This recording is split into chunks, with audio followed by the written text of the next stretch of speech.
I used to tell people, in my opinion, back in the day, that I thought Meta was the top people analytics team in the world. When they would ask me that question, I would never say it publicly because I didn't want to hurt anybody's feelings.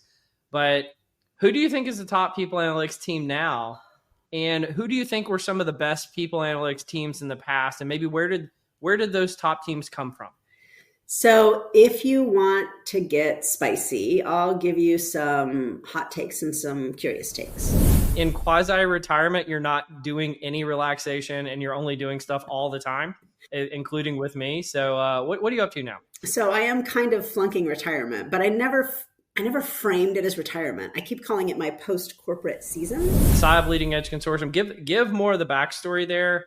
And why should people attend this year? We covered it on an episode with Stephanie Murphy a while back, but I'm really thrilled to be a part of that. That's your doing.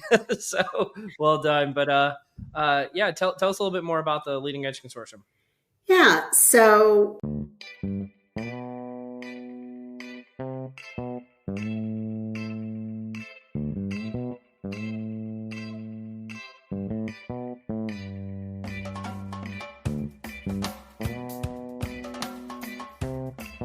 welcome to Directionally Correct, a people analytics podcast with Colin Scott and today's guest, Alexis Fink, principal at Propeller Insight and longtime people analytics and workforce strategy leader at Meta, Microsoft, and Intel. Hey, Directionally Correct fans. If you're looking to stay connected to the podcast, make sure to subscribe to our Substack newsletter, watch our videos on YouTube, or listen to the podcast on your app of choice.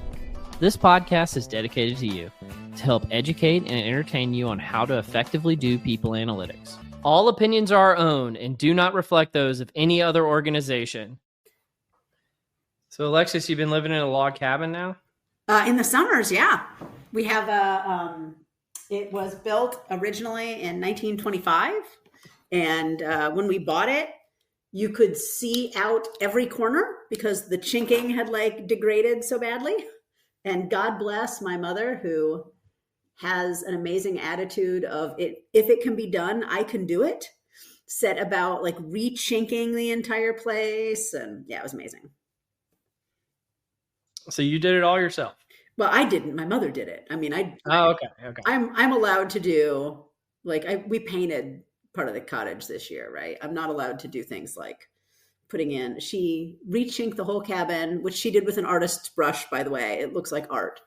And then she put 50 pounds of mortar in when she re-tuck pointed the stone chimney, because the chimney is made of stones, not stone veneer like a modern house. Anyway, yeah. Well, I decided that I was just going to start this podcast off in the weirdest way possible. And I just wanted to say how much I admire you, Alexis. You're very kind. I've told you this stuff privately, but there's a lot of people that I admire, and a lot of I'm really blessed to have had them on as guests on the podcast. But of all of them, I think I admire you the most, and I think it's just because you're so stinking brilliant, first of all, but also you just have this, unimpeachable work ethic, and it's almost I know I've explained kind of my theories on this to you privately, but I feel like you have this underdog mentality, but you always keep winning too. So it's almost like you're the favorite. Aww. And so I love that about you, Alexis, and I wanted to say it publicly. So thank you so much for coming back on the podcast. And as you know, you experienced my favorite moment on the podcast that we've ever had when we recorded our first time at SIOP. So I appreciate you doing that too. So thank you for joining today. Well, now I'm all, feeling verklempt. I'm delighted. Thank you so much. And I am honored. And, being a Midwesterner, I think kind of imbues you with a really solid work ethic. Plus I get a lot of meaning out of most of the stuff that I do. And you're a psychologist, a scientist, that there's a difference between pleasure and happiness, right? I don't want to do things. I'm not really into the, let's see, pedicure theory of how to have a good time. I would rather, yesterday afternoon I had a break and I went and I weeded my flower bed that had been taken over. And that was really gratifying to me. So I think it's just maybe a little bit of a different psychological makeup. I think when I shared with you one time, my Hogan hedonism score is a 2. Yeah, mine too. Yeah, it's like there's like nothing there to Maybe work that's with. why we get So, along. well, since you've last been on the podcast, you have made some big life changes in terms of your work Yeah. and everything that you've been doing. So, I guess what are you up to nowadays? 'Cause I feel like in quasi retirement, you're not doing any relaxation and you're only doing stuff all the time, including with me. So, what are you up to now? So I am kind of flunking retirement, but I never framed it as retirement. I keep calling it my post corporate season. There you go. And in all honesty, I have a dear friend who had a CHRO role and had a stroke during it, which was kind Oh of no. scary for the kind of hours I was running. And I've got my dad's brother was a surgeon, and he had a stroke 2 years before he'd planned to retire and had to spend 2 years learning how to walk again, right? And I just didn't want that to be my life, but I wasn't willing to, just play pickleball all the time as well. So I am calling this my post corporate season. I'm talking about having graduated from corporate life, and conveniently, I chose a moment to graduate, which was the same as my youngest child graduating from college. So we had a lot of graduations happening this spring. What I'm doing with myself, I have a couple of sort of steady gigs, I suppose. I get to run the People Analytics Board for I4CP, which I started back in, I think we figured out it was 2017, stepped away while I was at Meta, stepped back into it. That's been a lot of fun. In this season, I was anxious about how was I going to have time with people I really respect and learn from what's happening on the ground. So that scratches that itch for me. I've had a relationship with the Center for Effective Organizations at USC since about 2007, so going on 20 years now. Do some teaching, and we're building some fun stuff over there coming out in the next couple of months. I'll be able to talk about that, but continuing to do some projects and some writing and whatnot. I have been doing other kinds of writing, had a Fast Company piece not that long ago with Tomas Chamorro Music, who I just adore. We're working on another one right now, so stay tuned for that. As you know, I'm playing with the PsyOp Leading Edge Consortium. I just am over the moon about that coming together. I've been working on getting that thing to happen since about 2018. We were close. The pandemic shut it down, and now we're finally bringing it to life. So that is just going to be a rager. It's going to be super, super great. I'm excited about the opportunities to play there. Get to go to HR Tech next week. By the time this airs, I will have been at HR Tech the prior week, I think is how that time is going to work. And then I'm excited to do a keynote at Seattle AI Week at the end of October. So I'm getting to do all the things that I kind of couldn't when I was doing 80 to 100 hours a week as a VP at a big company that had a lot going on.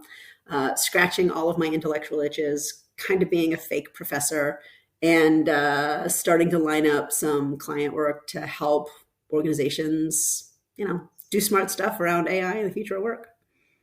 Absolutely. Well, I want to dig into one of those just because this will come out before it happens. But the PsyOp Leading Edge Consortium, give more of the backstory there, and why should people attend this year? We covered it on an episode with Stephanie Murphy a while back, but I'm really thrilled to be a part of that. That's you're doing so well done. But yeah, tell us a little bit more about the Leading Edge Consortium. Yeah, so PsyOp hosted a Leading Edge Consortium on People Analytics back in 2016, and it was a screaming success, sold out, it was fantastic. And I think one of the things that really differentiated the way PsyOp approached this, and in full transparency, I ran it, so of course I like the way we approached it, right? But we are in part professional instructional designers when you're an IO psychologist, right? So we approached it in a really structured and effective way. And we have access to a network of really spectacular talent.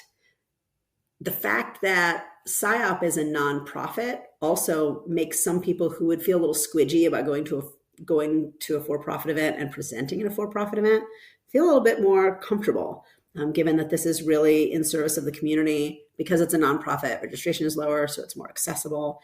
And I think we've done, once again, you and Stephanie have done a brilliant job of saying, here is what an effective event would look like, and now let me go fill slots with the very best people in the world to talk about those things, instead of saying, who are some smart people and what do they want to talk about, which is how a lot of conferences are built. Let me find some name brand folks and let them talk about whatever their, sort of shtick that year might be.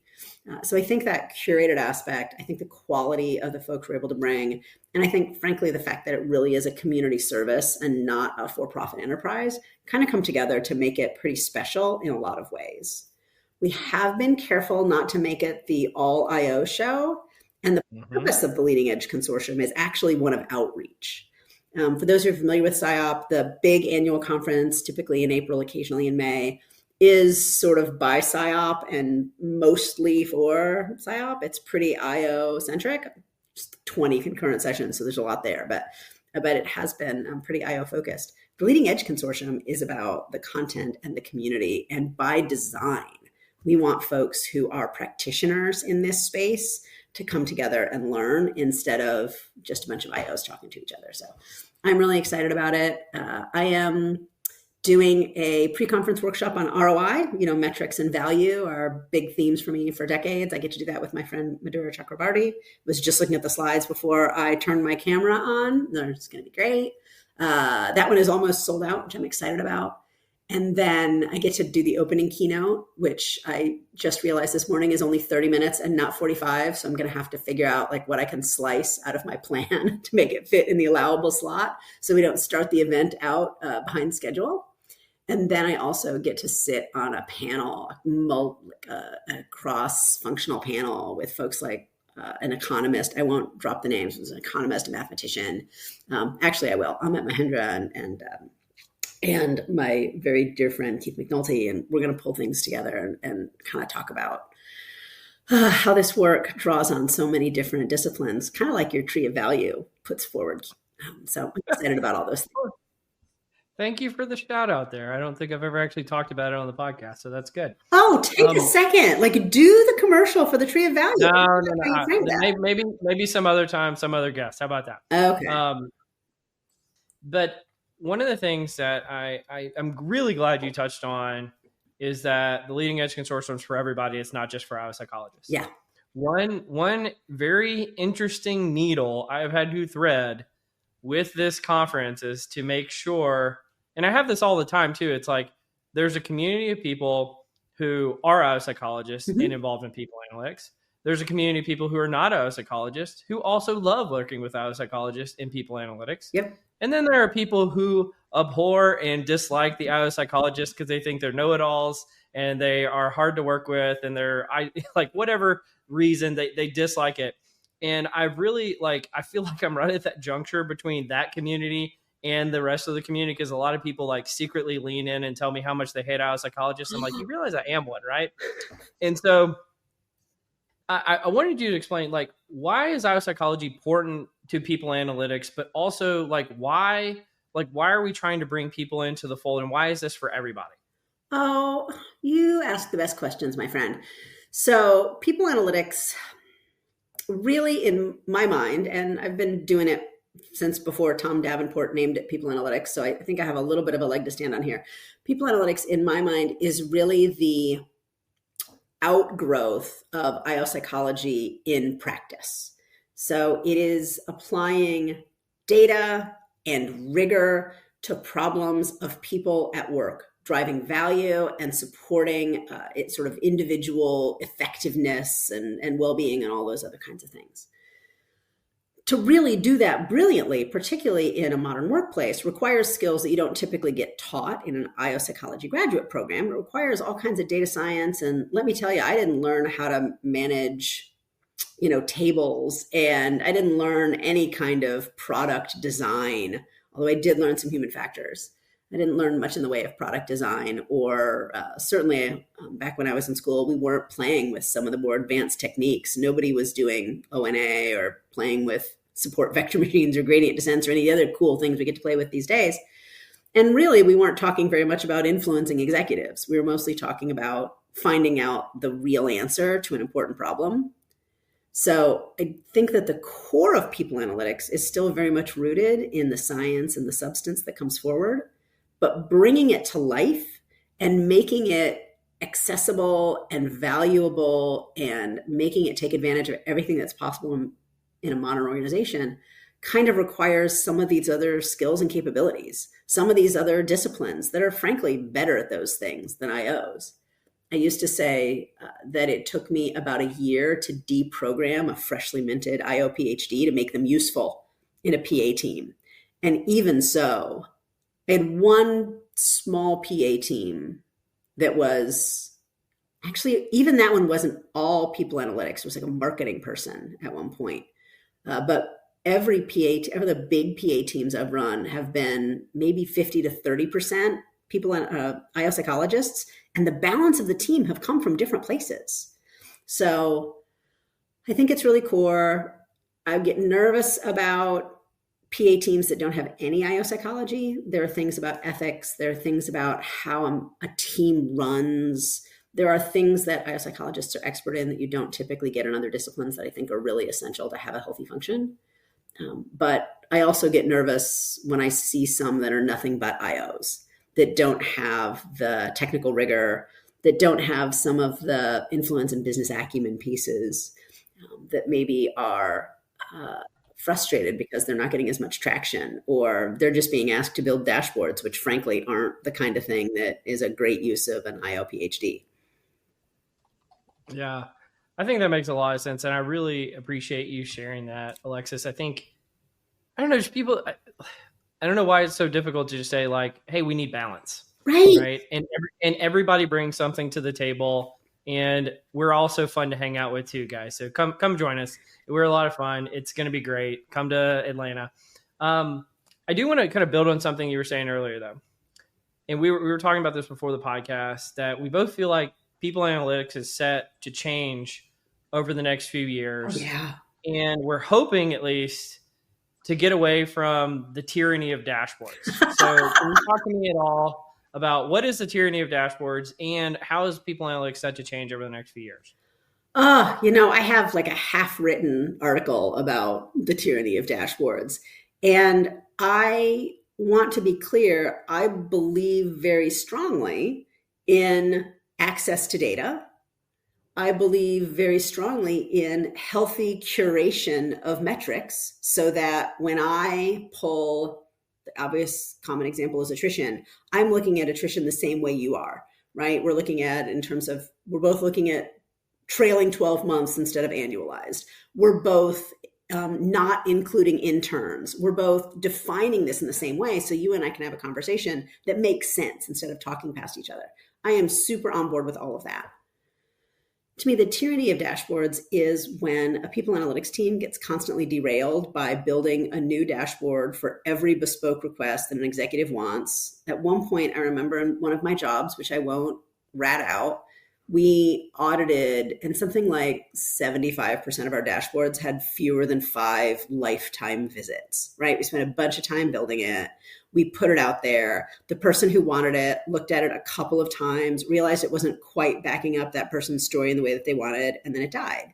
And so we'd invested, I don't know, 30, 70, depends on how complicated it was, hours in building this thing that got almost no traction. And it's a terrible use of time, and tools now are sophisticated enough that for the most part, as long as the data governance up front is effective so that the data are accurate and the definitions that are used are consistent, there's a certain amount of the data democratization is the phrase that's usually used. There's a certain amount of have at it that I'm comfortable with.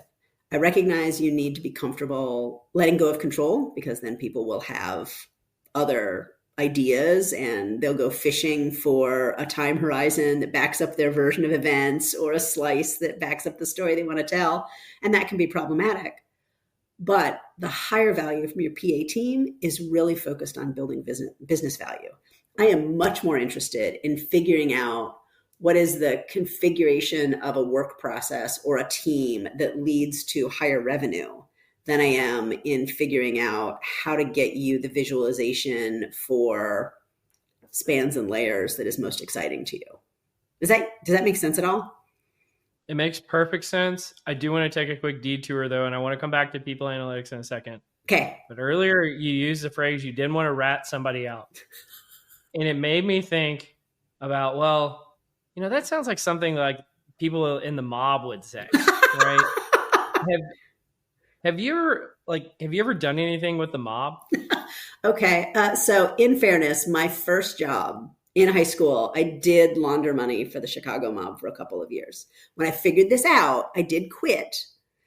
I didn't like do any of the crime. I just handled the cash in an all cash business and then figured out this is weird. This is an all cash business. It's weird. The only family members get to touch any money. And about 15 years later, they did go to jail for tax evasion. So there you go. Yes, I started my career. I'm probably going to be in trouble now. I started my career employed in a money laundering operation. And pro tip, if there's an all cash business, sometimes that's just smart because, hey, Square is expensive. Other times you want to make sure you don't get in too deep so you don't end up with, cement shoes.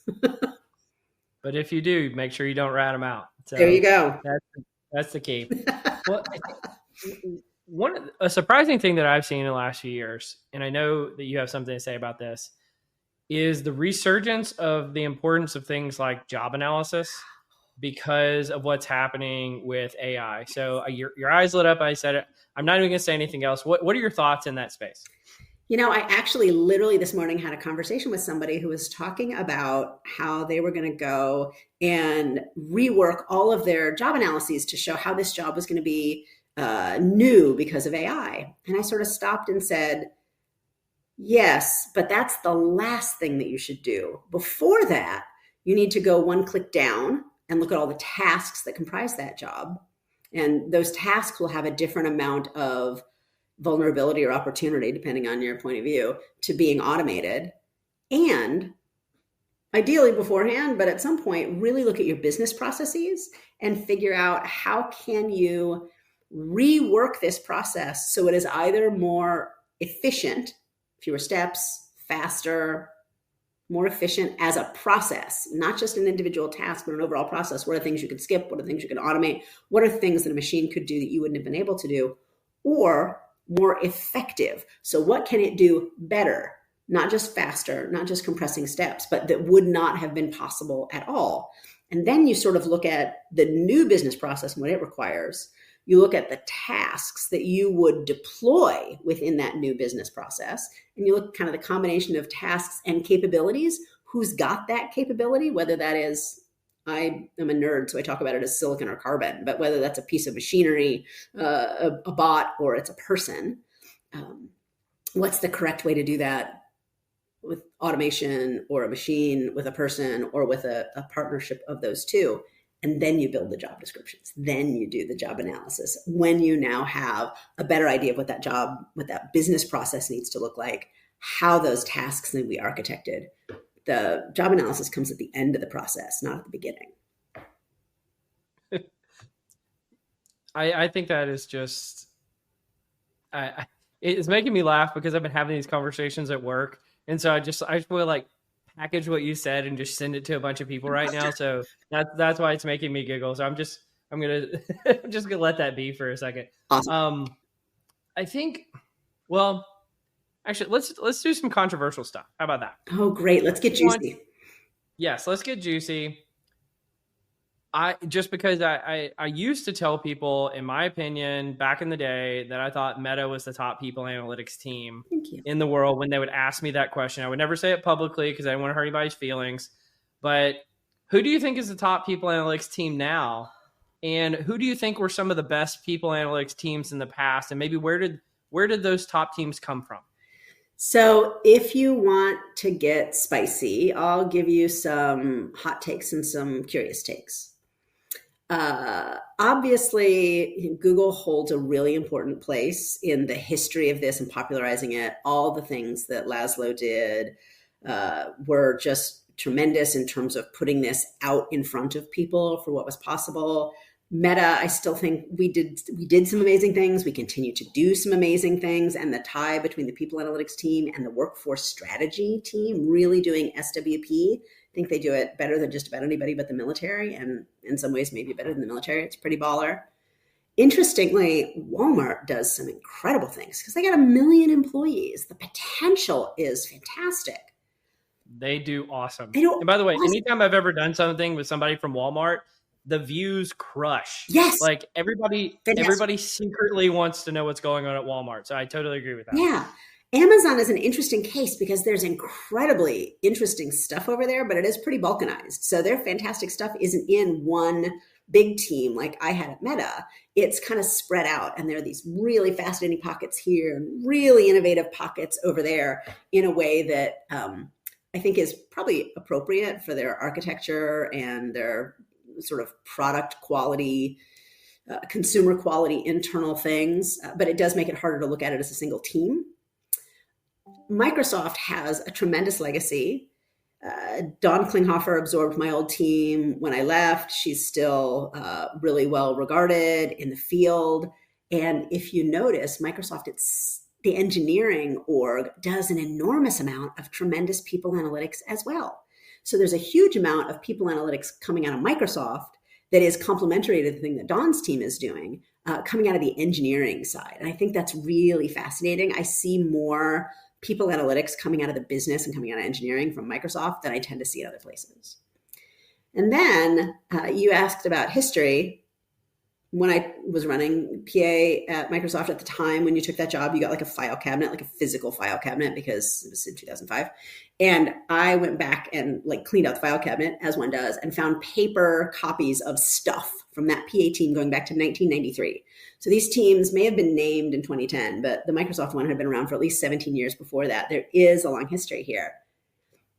And the industry, aside from the tech industry, which everybody thinks about, but the industry that I see with some of the very best legacy around this is the insurance industry. Insurance and pharma, both, because they have such a deep statistical rigor and actuarial rigor in the fiber of what their business is, have this really terrific legacy of deep efficiency, of really high quality practice around things that we would today call IO psychology. So there's some neat stuff going on in a variety of industries. Obviously, you've got Walmart with mega retail. You could call Amazon more a web service than anything else, I think, potentially at this point. Your Microsoft, Google, Meta are obvious ones that are in the news and in the popular imagination. But some of your companies, like some of the insurance and pharma, have been out there doing some really tremendous stuff for decades as well. All right. Now all the people that for years have been asking me to talk about the topic can get off my back now. So thank you. There you go. That's like probably top 3 question I get asked. Why don't you guys ever say who the top teams are? I'm like, okay, well, we'll get to it. How about it? I mean, you're like a natural at this, Alexis. Like, have you ever done podcasts before? Like, what's your background there? Well, you are very lovely. There are probably 2 pieces of background. One is that in between high school and college, I did a brief little, everybody needs to have some kind of misspent youth. And my misspent youth was in professional theater. So I did get good at that kind of thing. But in 2018, I ended up hosting Intel's official AI podcast. So Intel on AI, if you go deep enough into the archives, you can find my old eps from 2018 and 2019. And it was so much fun to be at the beginning of this format. And then like once a week, I got to talk to the CEO of some company doing AI in really interesting ways, whether it was back-end consumer or gosh, one of them was about bringing employment opportunity to underserved areas, including large swaths of like Africa, et cetera. I'd done some like decent work stuff with the UN. Intel wouldn't let me put my name on it, but I did do it. And so like it tied into that. I got to talk to the guy who did like all the AI for the Megalodon movie, which you don't normally think about. It was such a rush. It was honestly the worst part about leaving Intel was leaving that podcast gig. And I'll tell you, it was kind of fun when I got invited to do it. I had been, as you know, like a super AI fan for a long time. And we did a bunch of strategy stuff for the company, including a bunch of AI strategy. And I was like sending out articles to people all the time. And it got to be annoying for me to send out articles. So I built a little like distribution list. And then people started adding themselves to the distribution list. And before too terribly long, there were like 2,000 people on this distribution list, which was kind of strange. And one day I get this phone call and I pick up, it's like, hey, can we meet? Whatever. I pick up the phone and the guy doesn't even say hello. He goes, who are you? And it's like, what is this HR person doing? Like all this AI business. And you're natural and you're funny, blah, blah, blah. So would you this is weird. We've been shopping for a host for this podcast, but like, would you do it? So that is the backstory of how a random HR girl ended up hosting Intel's official AI podcast. Well, it makes a lot more sense now that you're a pro. I mean, you're not even calling them episodes; you're calling them eps. Oh, I'm like, sorry. I don't even call them eps. I need to up my game. So, well done there, Alexis. I think there's a few things that I know you wanted to talk about today as well before we get into Cole's Corner. Is there anything that you wanted to bring up? Oh, gosh, you've already kind of touched on it. The main thing that I am excited about at the moment is figuring out how we can, as a community of people interested in work and workers, help organizations really effectively navigate this transition to AI. It's been really interesting and both encouraging and discouraging to see how the last couple of years have gone. And now we're seeing these reports where folks are saying, oh, your AI pilots are failing, or we're not getting the reward or the benefit that we expect.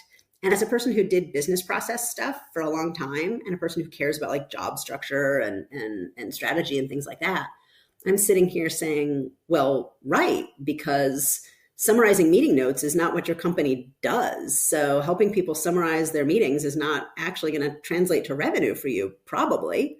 And there is there's sort of a naive assumption that if each individual person gets better at their job, the whole company will get better. There's this idea that there's a linear relationship between personal efficiency and organizational efficiency. And anyone who's studied teams or work groups or organization design knows that that relationship isn't as linear as you might initially think, right? You can have brilliant people who can't manage to get their stuff together. You can have a bunch of, one of my friends called them killer bees, a bunch of, sort of B students bebopping around and wiping the floor with all of the A students, right? Because they are organized better, because their business process is better, because they've designed better product market fit, et cetera. Yep. And so it's fascinating to me to watch, and a little sad, to watch organizations just sort of throwing spaghetti at a wall and saying, we're just going to deploy it and everybody will use it. And somehow that will make us an AI company. Instead of doing that work I talked about, 10 minutes ago, where you figure out what is it you're here to do? How can you do that thing more efficiently, help your cost profile, more effectively, help your revenue profile in a way that is a differentiator for your business? And that is a fundamentally different approach than just saying, well, everybody should be using ChatGPT or Perplexity or Copilot or whatever your chatbot of choice might be. It's a really fundamentally different way to go about it. And it's hard for individuals to do because you have to have political alliances and you have to be able to see to the right and left of what you're doing. And it's usually not something you can do all alone. It's usually bigger than you. So I'm excited to see companies start to think about that. And I'm optimistic that I'll get to play with some of them and help them navigate through that. Absolutely. What I am excited about too, you and I have got this training academy. If I ever get off my butt and actually launch it, it's going to happen. But I'm really excited about that with you and Gina Tabus. We talked about it a while back, and Sonali Kumar. So really excited about what's going on there. But do you want to join me in Cole's Corner? You ready for some of these questions? Welcome to Cole's Corner. All right. So let's start with some random rapid fire. I love these kind of split the baby questions. Nobody likes them. Nobody goes for them, but I'm going to try to get you to answer this one. Okay. What discipline is your favorite? IO psychology, people analytics, workforce planning, or org development, and why?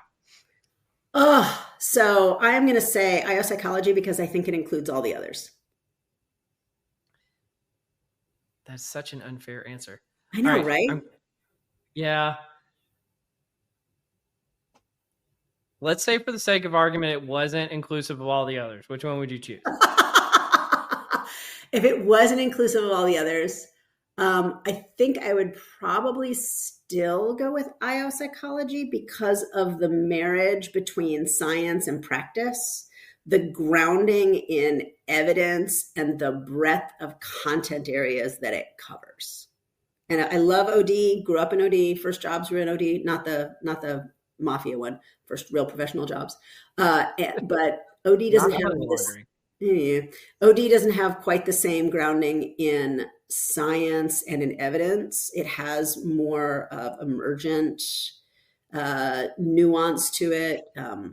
And workforce planning, I think, is incredibly pragmatic, but somewhat more narrow. And then you named off a third one that I'm forgetting. People analytics, but Oh, people analytics. not, Well, people analytics to me is so ambiguous as a term. There are an awful lot of folks who think of it as just reporting. And then there are folks who define it in so many different ways that I sort of put a pin in that and set it off to the side. I want to talk about like, what are we really doing in this? Would you say that people analytics and OD are two sides to the same coin? Have you been reading my work? So yes, a few years ago, I was talking with an academic actually, and this person was bemoaning something about OD and PA being so opposite from one another. And I basically said, "You're full of malarkey. They're exactly the same thing.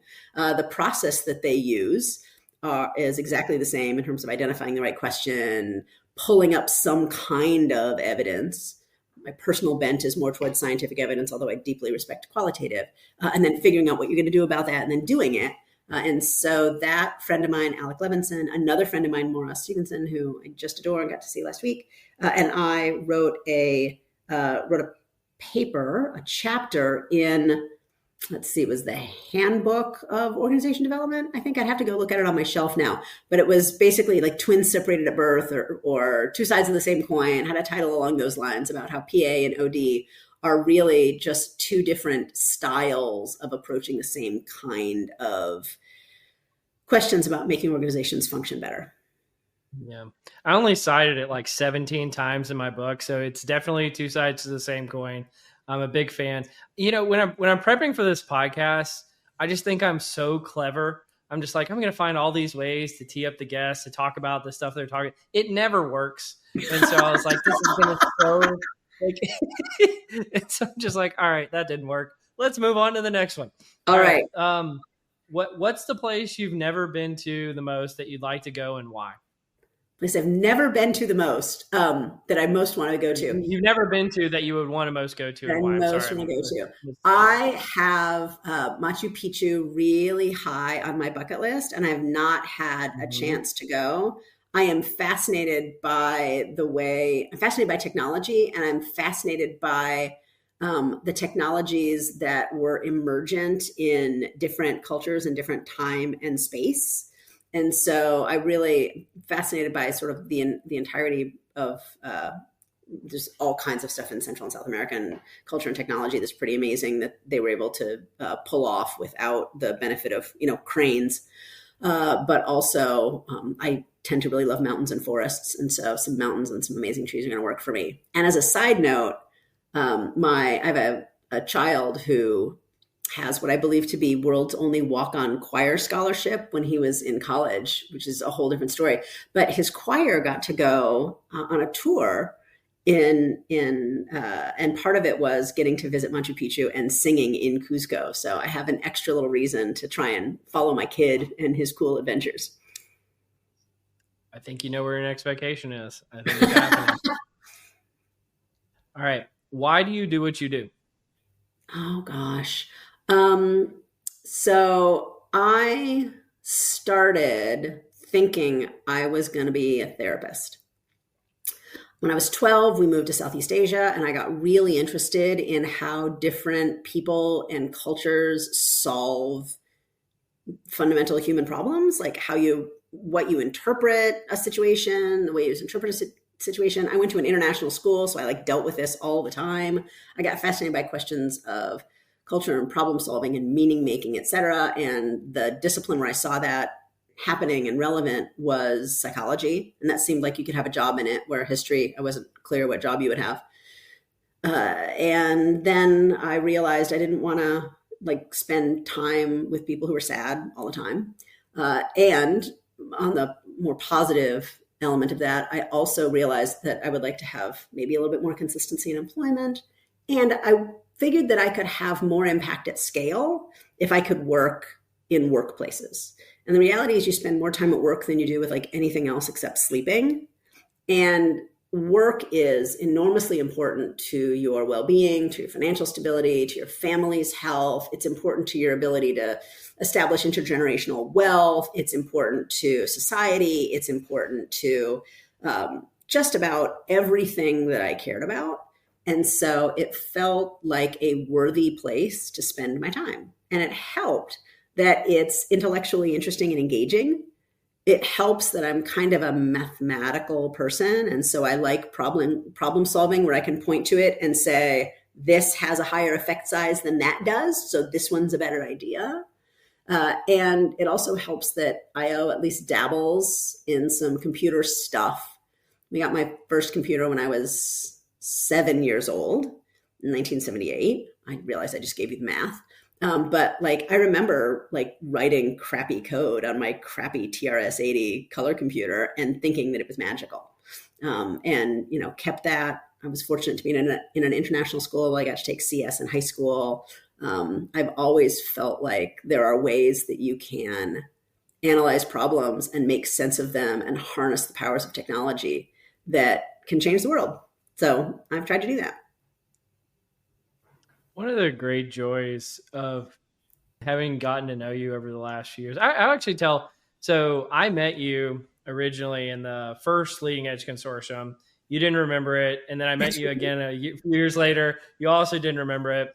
And the thing that made you remember me, you don't probably don't know this, is you were running for SIOP president. I remember it very vividly because I was in the back of the cab in New York City, and I was checking LinkedIn, and you had posted about running, and we, for all intents and purposes, did not know one another. And I was just like, all you idiots, why aren't you voting for Alexis? Like, you should all be like, she's a practitioner. She's brilliant. She's amazing in all these ways. You should be voting for her. And then I guess I came on your radar in some way. And the most awesome thing about getting to know you through this period has been figuring out how much of a weirdo you are. So thank you for sharing so much about your idiosyncrasies that of like why you do what you do and how you're like a mathematician and a computer nerd and you cut your own grass and all that stuff. So I love that stuff. I'll tell you, working at Microsoft was transformative for me in that way. It was the first place that I felt like I could really let my freak flag fly. And I vividly remember it was a guy catty corner from my office who, like on my second or third day, said, "Welcome to the island of misfit toys." And that was just like so wonderfully freeing. So I'm glad that resonates with you. It doesn't land super great on everybody. Well, let's go move into some of the stuff that I'm reading and embarrass you some more. So how about let's do that? All right. So the first article I'm reading is called "The World of HR is Changing Rapidly. IO Psychology Can Help" by Alexis Fink and Cole Napper. And this article is a white paper for the SIOP white paper series. And it talks about how the workplace is undergoing dynamic changes, significantly driven by advancements in AI, emerging technologies, and evolving cultural landscapes. And we go through this article and we make a variety of prescriptions about things like how to use advanced analytical techniques, how AI is going to apply to things like selection and performance management, organizational effectiveness, talent management, and go through basically the whole slew of things that either talent functions do or IO functions do or people analytics functions do, and how AI is going to play a role. But I wanted to ask you, so what inspired you to write this, and what's kind of your takeaway from this white paper, Alexis? Oh, what a good question. If you looked across my family, the number one most frequent job title is professor. So I think I'm like just genetically kind of want to be a teacher. And I have gotten frustrated by the number of times I've had to try and explain what IO psychology is, why it matters, and why you should hire some, right? It's, in the one hand, a really wonderful opportunity when I talk to somebody, they've never heard of it, and I can sort of introduce them to the field. It's, on the other hand, really frustrating that our flagship journal launched in 1917. So in over 100 years, our brand hasn't like penetrated better. So some of it was just basically some branding there. There was a small part of me where IO psychology has this interesting thing that's happened in the last handful of years where it has gotten cooler, and there was some Mm-hmm. change in the educational market. And now there are lots and lots of people who've gone out and gotten a master's or even a doctorate in an IO psychology program that maybe wasn't a traditional program that covered all of those areas. So it was a little bit of, hey, if you're walking around saying you're an IO psychologist, you should know this stuff. Like, get smart about this Yep. stuff too. If you didn't happen to get it in school, this is who you're claiming to be. So ramp up. And then, kind of the last part is maybe secretly part of my stealth campaign. It's not really a stealth campaign, stealth aspiration, that within a decade, the number one career path or feeder pool for CHROs should be coming through IO psychology and people analytics. And so laying out the case that says most of HR really comes through this funnel. So if you are interested in most of HR and making it strategic and making it effective, this is the talent pool you need to be looking at. These are the people you need to be nurturing. And if that's the goal you have, maybe you should be doing some of this stuff. I love it. I love it, Alexis. I don't have any commentary, nothing to add. I'm secretly on your campaign as well. So I'll call it a campaign. All right. Nobody likes the campaign as far as I can tell, but I'm still working at it. So I want to embarrass you with another article. Okay. This is just, again, my brilliance of putting this podcast together. So I was like, you know what? Usually I bring people on because they write really cool articles and then I talk to them about it. But I was like, you know what? I'll just make these articles we read and then that'll be funny. And it's not funny. But so this article is called How AI is Exposing the BS Economy by Tomas that you mentioned earlier, and then Alexis Fink.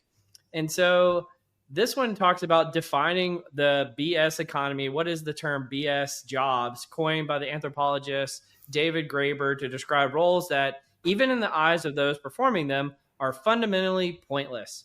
And the role that AI is trying to do is in exposing some of these BI jobs and sometimes whole BI, let's call them industries. But I wanted to give you a chance to talk about this one. What's going on and how is AI exposing the BS economy? Oh, this one was a lot of fun. And it, like a lot of the things in my life, emerged from a fun conversation. I sort of randomly dropped this idea in, and Tomas is really the one who grabbed it and said, my God, we should really write that up. So he gets the credit for this, I think, more than I do. Did you read the book, Bullshit Jobs? You should go out and read it. No, the funny thing is, and I don't know if this was before or after, but I was at the Red Thread conference earlier this year, Yeah. and somebody had brought it up there, and this is like a key theme of the talking points of the conference is like AI is exposing all these BS jobs. Yeah. And so I wasn't really that familiar with the term beforehand, but I definitely left there knowing that this was a concept. So I appreciate you guys popularizing it. So the shortest version of like what this is and why we should care about it is that there are an awful lot of jobs that are not adding material value. They are moving things around. They are making somebody else look good. They are updating status reports that nobody's going to read. They are going through a PowerPoint and making sure that the fonts are all the same size. They're just not delivering any kind of high level recognizable business value. And I know that when I have felt trapped in one of these, I've gone home feeling like I just feel like I should either return my paycheck because I didn't deliver any value, or you should be paying me like 3 times as much because of how frustrating this is. And I kind of waffle between those two. But it is interesting now that LLMs in particular can automate a lot of that stuff. LLMs, you use Canva and all of a sudden a lot of your tweaking of slides is a lot easier than it used to be, right? Sure, you're kind of constrained, but it's a lot better than it used to be. And in the article, Tomas points out that you can pretty well spit out an annual report. And boy, I remember taking months to write those things and arguing over every word and how much did that really matter? It mattered from an optics standpoint, but it didn't matter from a substance standpoint in many cases, right? And so now that we have tools that can kind of expose this, there is a whole category of professionals who are looking around and saying, oh crap, this is not great for me.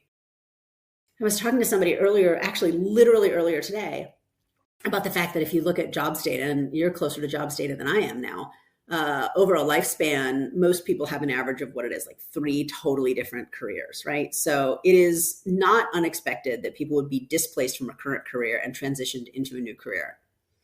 We'll see, I think, some of that accelerate as some of these whole categories of jobs go away. One of the challenges is we've been automating away jobs that are sort of blue collar and pink collar for a really long time. And this is kind of the first time it's come after the, junior attorneys.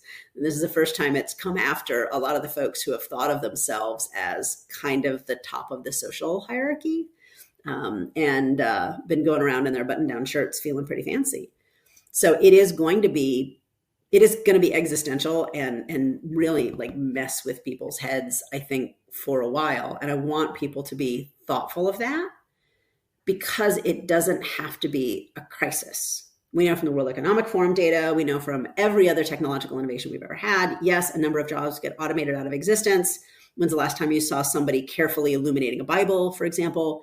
But new ones come up in their stead. And typically more new ones come up in their stead than were lost when you get a new piece of technological innovation. We need to figure out what those are. And I very much want the people who've been maybe doing things that didn't add a lot of value to be proactive about saying, well, what could I do that would add value? How can I be maybe the person that's helping figure out the new business process? Because, hey, I got some time that's been freed up, and I happen to know how this place works because I've been in it for a while.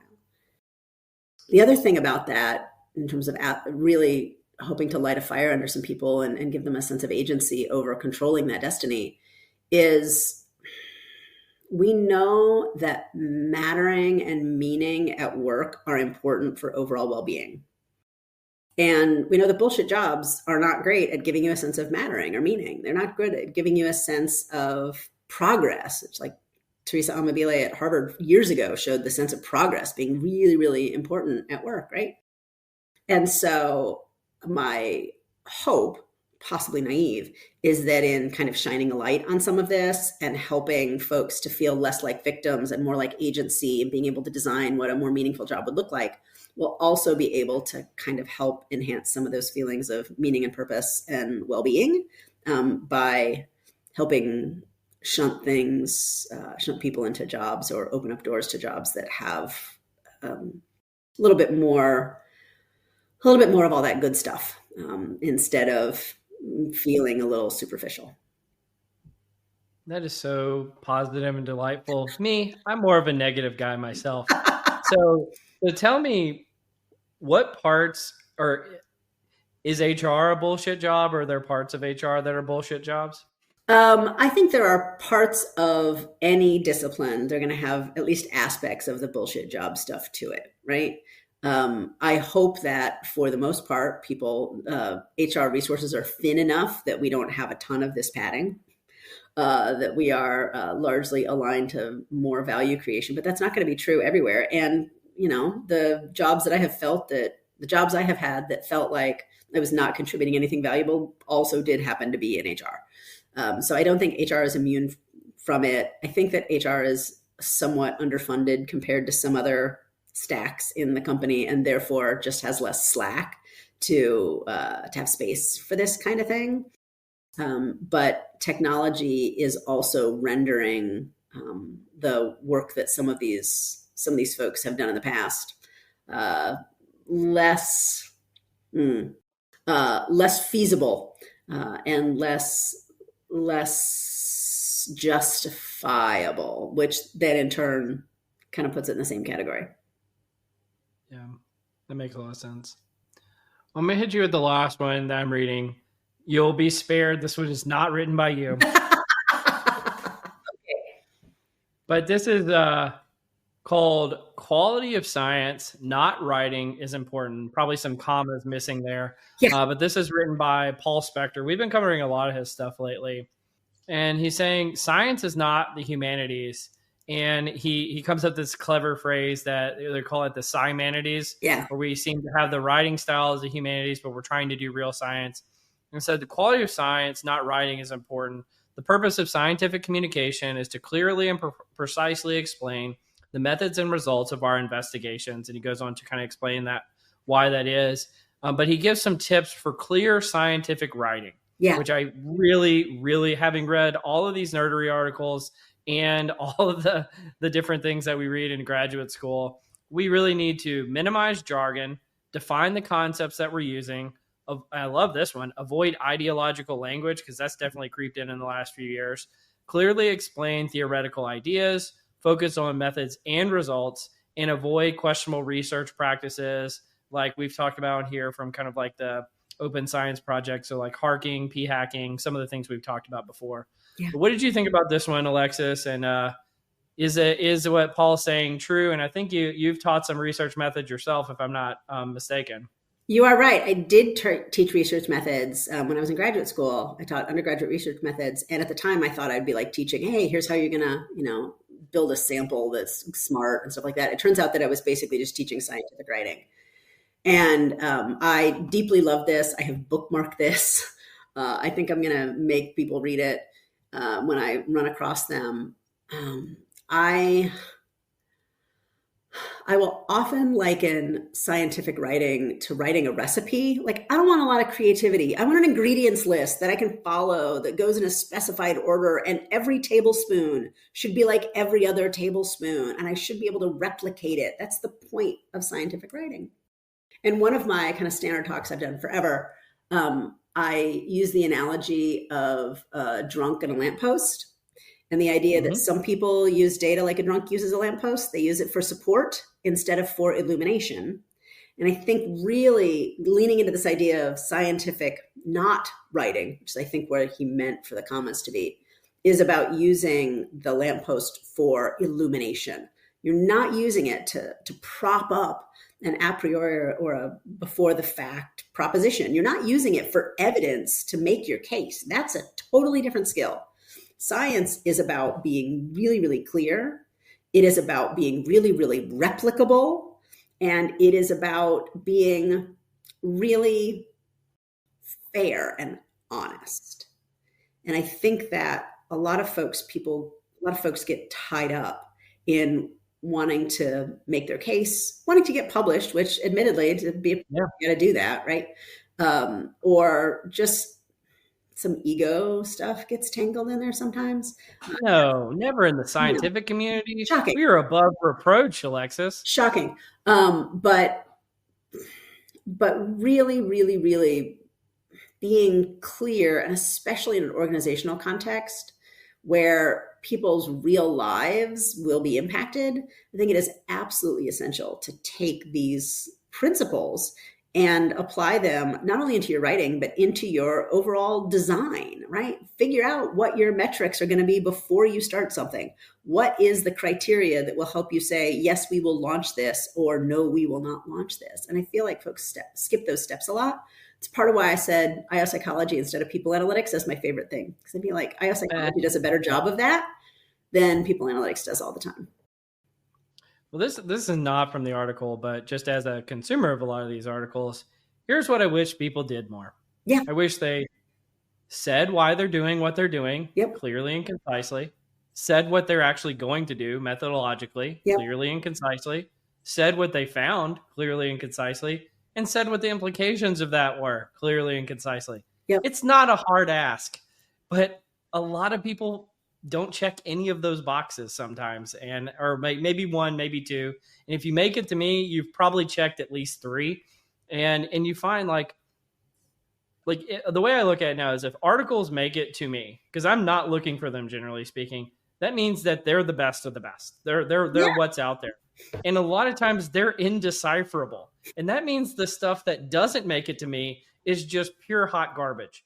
And so I really wish that we as a field focus more on clearly writing and just communicating our ideas, because I think it's holding back. You made the point earlier. We've been around 100 years. We haven't necessarily had the level of influence and impact societally that I think we all think we could have. And I think clear writing is one of the things holding us back. And so I appreciate Paul pointing that out. I see you reacting to this, so I'm just going to stop talking now. Yeah, I want to ask you something, though. You're like a big shot. author, super smart Whatever. dude. No, not Um, accepting those compliments. do you remember being in your like early in your career with your Yeah. graduate degree, probably early 20s, and Yep. you very much, I'll speak for myself. I very much felt like I had to prove to people that I was smart and I knew stuff. And I know. I thought dragging out the $20 words and the sentences with semicolons and all that Mhm. business was part of being credible, right? It was part of glorying in how smart I had become, which just felt Yep. like it was like a new toy. And so I have a hard time getting mad at people who are excited about their new toy. Oh, sure. I'm not mad at them. I'm But actually trying to save them from pain. I'll give you a exactly. story if you'll listen. Please. Um, One of the things, like I remember, this was probably 5 years into my career. I should have known better by then, but I didn't. And I was giving a presentation to a few executives, and I said, this is the most parsimonious finding. And one of the VPs goes, "What?" I said, "The most parsimonious finding." And they go, "What does that mean?" And I said, "It means it's like the simplest finding." They said, Say that. "Say that and never say the word parsimony again in my presence." And like, I was like, "Whoa." So Okay. I have a similar story, except embarrassingly, it happened much later in my career. I was literally in my 40s when this happened. And it was my boss, head of HR, and I was explaining in wonderful detail, I think like the embeddings for our skill model. It was something technical, right? Which I totally get off on. And he just like holds up his hand and he says, the guy was a lawyer by training, holds up his hand and says, "Stop. I feel like I'm in an Italian restaurant and you're trying to explain to me how you make the mozzarella, and all I want is some lasagna. Just Yeah. give me the lasagna." And it has Yep. stuck with me for a really long time. I think these technical details are amazing. When I am tired and not self regulating very well, I will go into the technical details because they are my favorite part. But the reality is, the client doesn't want them, doesn't need them. They need you to know them. But in general, one of my sort of standard lines is the response to anything where the subtext is, "Look how much better I am at your job than you are," like Yeah. approaches zero. And a lot of Yep. times that, the $20 words and the complex sentence structure and all the jargon, it basically just really puts people off. It makes people feel dumb and they don't want to listen. So while you're over here thinking you're enhancing your credibility, what you really are is reducing your impact.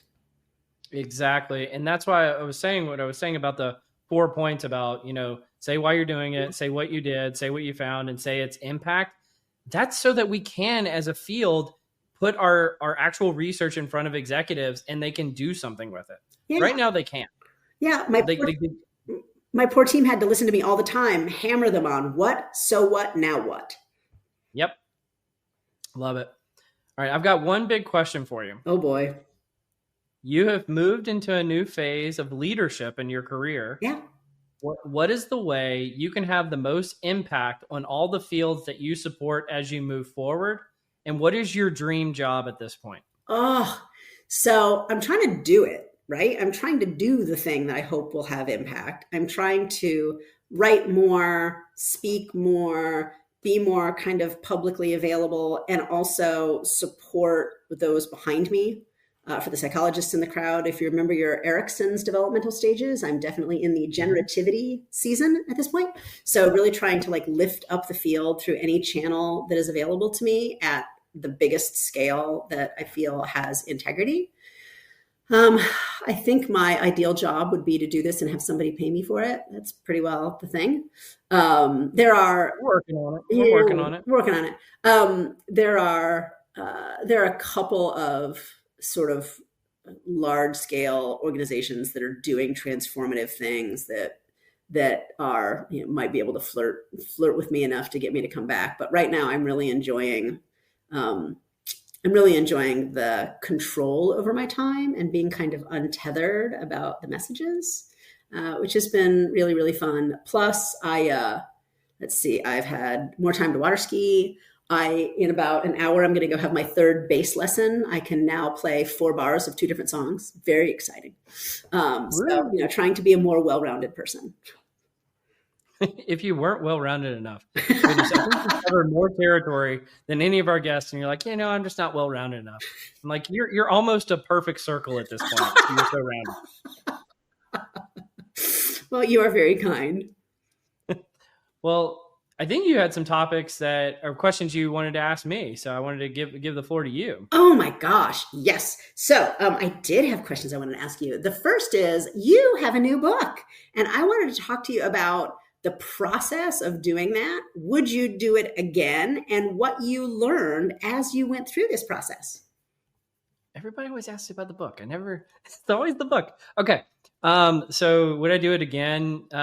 Knowing that I like pain sometimes, I probably would. I was actually talking to somebody about this earlier today. Like, I gave them like 5 or 6 instances in my life of where I probably should have quit something and I just didn't. Yeah. And I just kept going.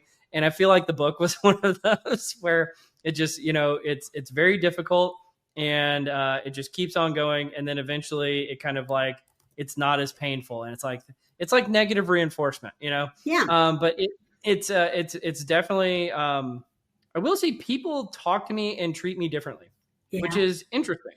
And I was not expecting that really so much. Really? So yeah. I don't know.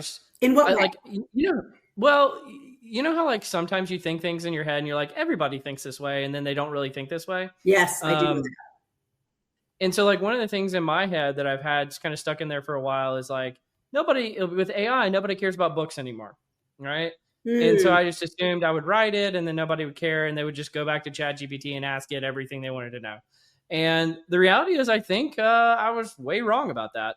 So that's been kind of a delightful surprise as a part of it. But would I do it again? Probably, but just because I like pain. The process was long, a lot of early mornings, a lot of weekends, a lot of sacrifices from family. I actually want to give Amit some credit.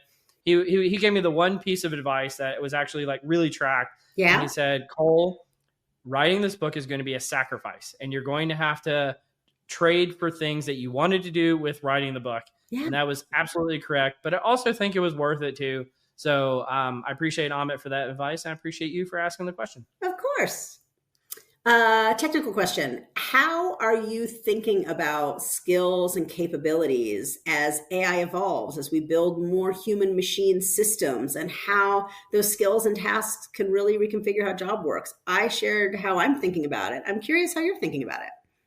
Oh my gosh, you're trying to get me in trouble at work, aren't you? Or you can be like, so I'm going to make a point. I'm going to go really narrow with this. I'm going to make a point I haven't heard anybody talk about. Okay.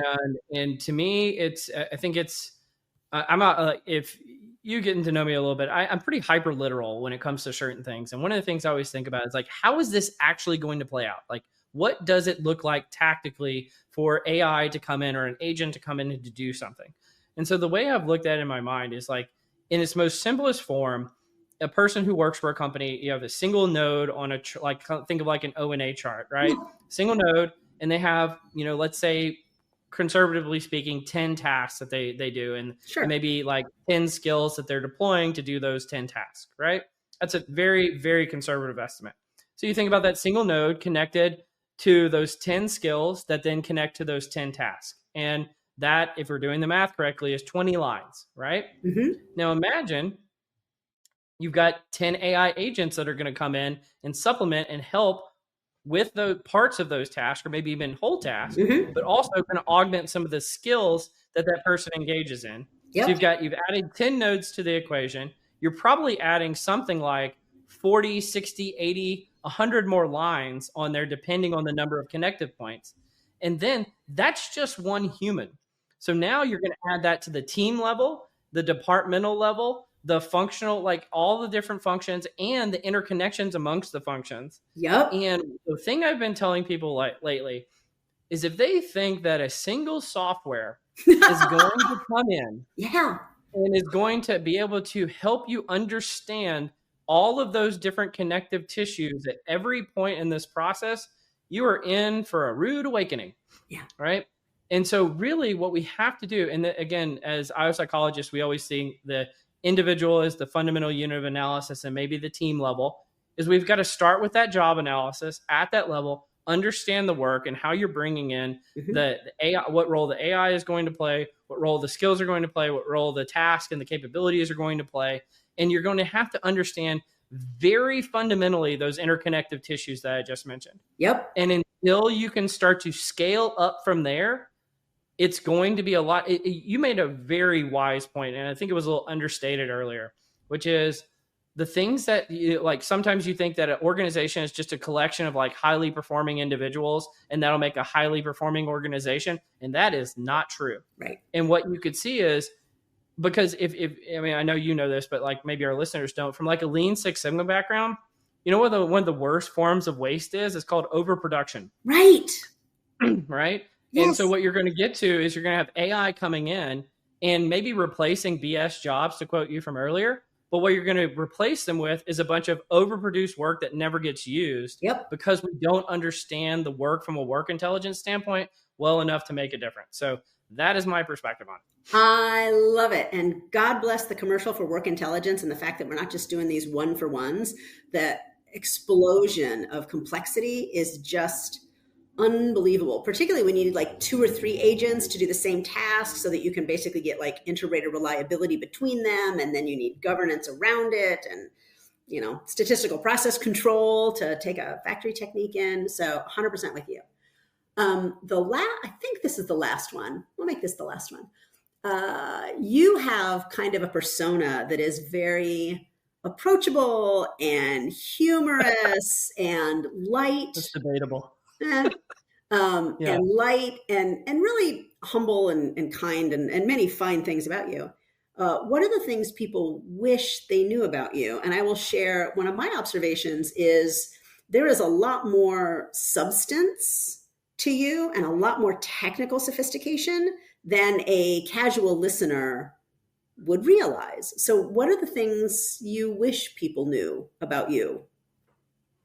Well, I've actually been this has actually been a huge cause of stress in my life over the past few years, because I feel like there's like the public persona and then there's the private persona. And I really legitimately don't know how to bridge those gaps. And that's been stressing me out. Okay.